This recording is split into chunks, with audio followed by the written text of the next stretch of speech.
How many of you really believe in divine intervention? Raise your hands. Okay. Lovely. Lovely. Of course you do. You would. Divine intervention, if you don't know, is loosely defined as a miracle or act of God that causes something, usually good, to happen. See, I stopped believing in miracles a long time ago and just accept that everything that is supposed to happen will do just so. Case in point, this chapel talk today. At the very start of the school year, Reverend Chapman asked me if I wanted to do a chapel talk. I immediately obliged, even though deep down inside I wanted zero parts of it. Nonetheless, he was asking for a reason. Whatever the reason was didn't really matter to me at that point. I felt it was my Brooks civic duty. We had scheduled the initial talk for Thursday, September 19th. However, the Friday before that talk, I had a slight change of heart, and I sent Mr. Chapman this following email. I said, "Good evening, Jim." We're on a first-name basis, so I can call him Jim. I wanted to touch base with you in person today, but I'm currently traveling on an admission trip. Anyway, in light of the recent event that happened regarding the car accident, I'm hesitant to deliver my talk on Thursday. The content of my talk may be a little heavy, and I'm concerned it may either take away from or exasperate the current mood of the school. I'm happy to deliver it later down the line as we are further removed from the incident and the emotions have had a chance to settle. My apologies for springing this on you in such short notice, but I've been deliberating this over the last couple of days, and I only feel it's appropriate to wait with the community's best heart or best interests at heart. Regards. And so, in his ever natural, caring, and understanding demeanor, Mr. Chapman agreed, and we agreed to reschedule to today, October 10th. So that brings us to today, divine intervention. Before this past Monday's chapel talk, when you heard Mr. G and Mrs. H, I was going to do my talk a little bit differently. I was going to have someone in the audience actually choose the topic for me. I was going to deftly sneak an index card under somebody's seat and then have them choose 3 topics that I had in mind. Essentially, my talk was going to come off the top of my dome. But then this Monday's chapel happened, and I kind of switched course. Why? Divine intervention. Erica, can you show that first picture for me, please? You guys can get these laughs out. That's a young me, about 14, 15 years old, in high school.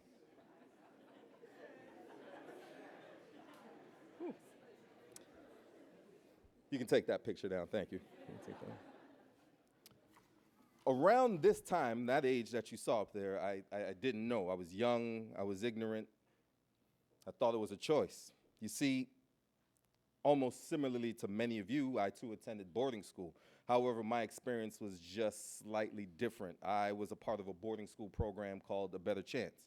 And instead of living on a huge campus like this, I lived in Topsfield, but I went to Masco. For perspective, liken it to living in North Andover, but going to North Andover High. We lived in a 7-room dorm that was semi-attached to a bigger house. There were 8 of us students, all from New York City. We had dorm parents, a chef, a live-in tutor, study hall from 7 to 10, 5 days a week, afternoon expectations, and instead of advisors, we had host parents. We ate dinner at our host parents' house every Wednesday, and we stayed at their house 1 week in a month. Now, somebody must have been playing a sick joke on me in another dimension at that time, because as nice as my host parents were, the match, well, really didn't match. Let's put it like this. You can't take a kid fresh from the Bronx in New York City and have him stay with a family who lived on the farm and do farm things. Let's just say now I know how to slaughter my own live turkey from start to finish for Thanksgiving, if I really needed to. I also know how to make my own maple syrup from scratch. They didn't even have a TV. So I did what any right-minded adolescent boy in that situation would do. I would sneak out when I could. Divine intervention. A good friend of mine, Justin, literally lived next door, but this was a Boxford next door, which means his house was probably like a quarter mile away. You couldn't just walk right next door and get milk. You had to actually sprint, and it still would take you a few minutes. On the Wednesdays I had to eat dinner at my host parents' house, I would always go to his house first, right after school, and maybe play video games and just kill time before I had to go back to my real host parents. On the weekends, when I would have to stay at my real host parents' house, I would sneak out when they went to bed and come back before they ever knew I was gone, except For the one time I fell asleep at Justin's house and had to explain at 6 a.m. how I got there. That's totally another story, but it's fine. Whoops. I did know. I was young and ignorant, and I thought it was a choice. In any case, that was the start of a budding relationship. Justin and I became very close friends. He was a year older and a grade ahead of me. And as time moved along, his family actually took me in and treated me as one of their own. They were like a pseudo-host family to me because they knew how much I dreaded going to my real host family. This was all freshman year of high school. Around this time, you saw that picture. Fast forward to my senior year of high school where, long story short, the switching of my host families was finally made official. You can say my silent, immature protest finally won over. I would partially stay with Justin and his family for Thanksgiving vacations or Christmas vacations or other weekly public school vacations throughout the school year. A little background on Justin's story might help. At that time, around 1998, Justin was one of 6 kids, all ranging from really just born 0 to 18 years old, and Justin was the oldest. During my senior year of high school, Justin was a freshman in college. So while we would be in touch that year, we would only see each other periodically throughout the year. During that same year, Justin's family decided to upgrade their house, and they moved into what at the time was $1 million house. Now, coming from where I come from, living in a 1-bedroom apartment my whole life, this house was amazing. And can you believe it? They gave me my own room. Every kid in that house had their own room. 8 bedrooms, 4 bathrooms, 2 living rooms, an in-ground pool, matching his and her Chevy Suburbans, a huge front yard, a huge backyard. This is unbelievable to me. And they treated me as if I was one of their own. This is divine intervention taking place. But oh, so much can change in a year. You see, at the time, when I got to be a freshman freshman in college, Justin and I and my friend Bob had gotten a room together at UMass Lowell. So Justin was a sophomore, Bob was a freshman, I was a freshman. He had a triple on a graduate floor. Don't ask me how we got that. Somehow Justin's mother arranged that to happen. Eventually, I had the room to myself because both Justin and Bob failed out. So I'll take the triple by myself, that's fine. But it really all hit me during that first year in college. Now, I can't tell you what vacation it was, but it was one of the vacations, and we're in the house, me and Justin playing video games, and we're playing, I don't know if it was NBA Live or NBA 2K, but it was a basketball game. And as we're playing, you know, basketball is a fast-paced game. We're playing, and all of a sudden, his player in the middle of the game just stops and is dribbling the basketball. And I look over, and I'm like, what is going on? And I see Justin nodding off. So I'm like, Justin, wait, what are you doing? And he pops up, and he's like, oh, sorry, I fell asleep. And he's playing, and so we go back and play in the video game, and about not even 5 minutes later, guy with the basketball just stops again in the middle of the court as we're playing. I look over, and he's nodding off. What is going on? Now, I attributed that to maybe just him being drunk and him drinking. All right. But I found that to be interesting. Oh, so much can change in a year. Divine intervention at hand. That huge house, that big family, those cars, and everything that I just talked about vanished just like this. Within the next year, my host mother, Carol, was living in another house with another boyfriend, and this is after 20 years of marriage. The dad was estranged and was living in Florida. Carol had all the kids.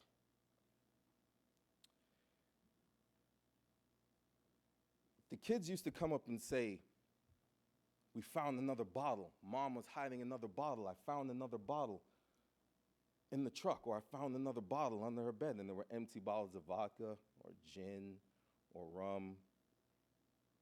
And to me, I'm like, wow, this is absolutely crazy. From what was a huge loving family was split just like that. I remember one time when they then moved into their new house. I don't see the dad. The kids are all there. Mom is with her new boyfriend. And Justin had a room. And now at this time, I'm in probably a sophomore in college. Justin has his own room downstairs, totally different house in Haverhill. And I go downstairs in his room, probably, I don't know, to play video games, do something. And man, I'd be lying to you if I told you exactly the point or how I saw it, but I look over, probably next to the TV or on his dresser maybe. I see a spoon. And I zoom in closer to the spoon. And the spoon is burnt on the bottom. Probably 19, 20 years old, but I know what a burnt bottom of a spoon is for, but not Justin. He's not there. Not him. Not the kid that I've grown with and have known for a few years, my best friend. This can't be. When he got home, I approached him with the spoon and I said, Justin, what is this? And the stammering and the looks, I don't know, I was doing something, and then he couldn't make sense of it, and I couldn't make sense of it. And I said to myself, wow, this can't be. See, at the time when he dropped out of school, he had moved in with his girlfriend somewhere near close to Worcester, and I believe sort of at this certain time, things started to change with him, but I didn't know. I was young, I was ignorant. I thought it was a choice. The time that really turned me off from him was when he and I were in a car driving together. I don't remember where we were going, but down the Boxford Road, I still remember the road. And abruptly, he pulls over his white Acura on the side of a Boxford Road for no reason in the middle of nowhere and hops out of the front seat or the driver's seat and is going and is rummaging through the trunk on the middle of the street. And I said, my God, I can't be around this. What if I get pulled over in the car with him and he has drugs in it? I don't know what he's doing. And I'm asking him, Justin, what are you doing? Oh, no, I'm just looking for something. I think I left something at home. Okay, this behavior is peculiar. So I was young. I didn't know. I was ignorant. I thought it was a choice. I cut him off. That was the last day I spoke to Justin. Completely. Over the next 10 years, Justin struggled with heroin addiction. And to that, I turned my back on. Let's jump to Justin's mother, Carol. She's living in the house, things are happening, and she's, kids are finding bottles, and you have a 3-year-old, and then other kids, and it's like a 3-year-old, and then an 11-year-old, and then a 13-year-old, and I'm watching this go on. And at one point, her new boyfriend asks to make sure that I never come back to the house ever again. Don't know why.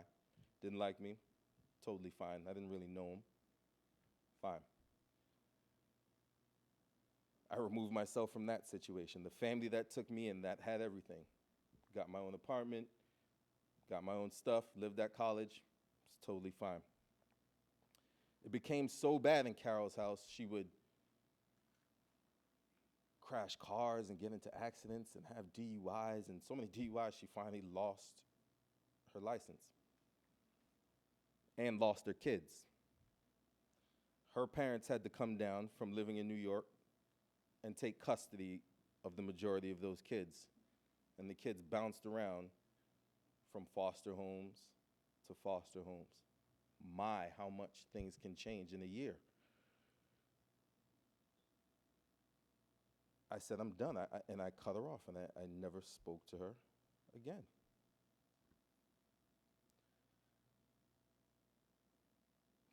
Through time now, I graduate college and going through, and I haven't spoken to Justin, and maybe the last time I spoke to him was when I was 19. I'm probably like 28, 29 now. Justin calls me and says, hey man, just wanted to let you know I've been 6 months clean, and I hadn't spoken to him. After 10 years, he got 6 months clean. So I spoke to him on the phone and said, what happened? Why? What was the catalyst for that? And he said, man, when I went to jail, I had a time to sit and think about what my life could be and if this is what I wanted to do. And he had his epiphany. He had his breakthrough. And he's been clean ever since, till this day. how I felt for turning my back on him. See, I didn't know. I was young. I was ignorant. I thought it was a choice.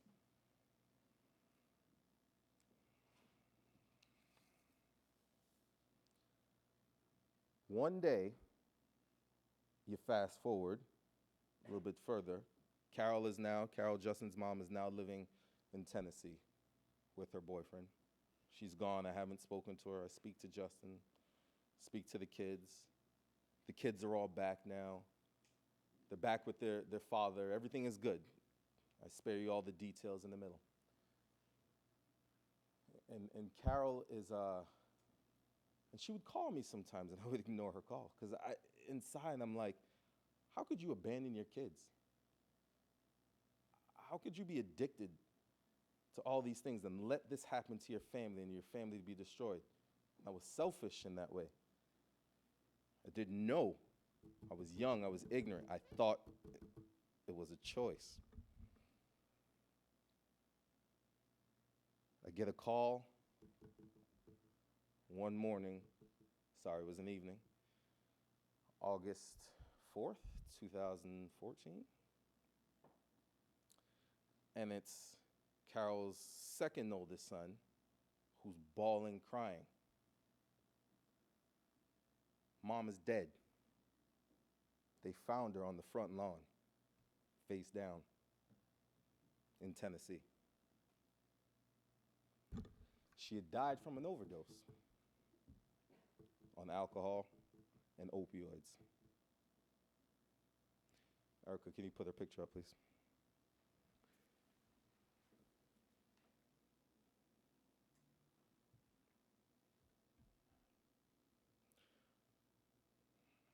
One in 7 people in America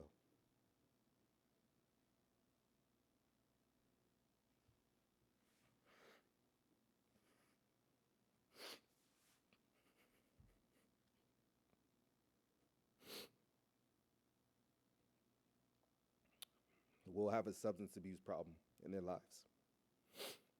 That means the chances you will be someone or know someone with a substance abuse addiction is high.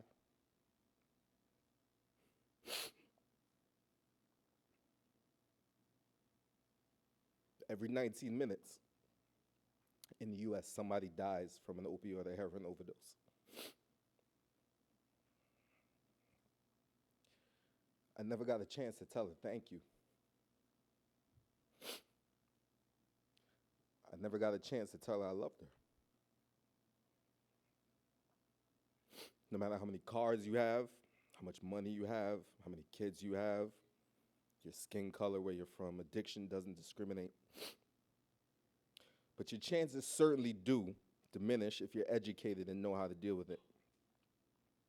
I will always carry the guilt of not doing anything.